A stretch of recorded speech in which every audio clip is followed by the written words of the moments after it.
अगर आपको बलगम वाली खांसी है, सीने में जकड़न है और सीने से घर-घर की आवाज़ आ रही है और बहुत ज़्यादा बलगम बन रहा है आपको, खखारते हैं तो जैसे लगता है कि कफ जमा हुआ है, उस केस में आप यूज़ कर सकते हैं अस्थाकाइंड एलएस सिरप।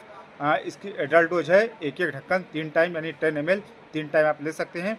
कैसा भी खांसी है बलगम वाली वह 2 से 3 दिन के अंदर आपका जड़ से बिल्कुल ख़त्म हो जाएगा। बहुत बढ़िया सिरप है, मैनकाइंड कंपनी के द्वारा मार्केटिंग की जाती है। एमआरपी की बात करें तो 109 रुपये का आपका 100 ml का सिरप मिल जाता है। ऐसे ही हेल्थ टिप्स के लिए आप हमारे चैनल को सब्सक्राइब कर सकते हैं। धन्यवाद।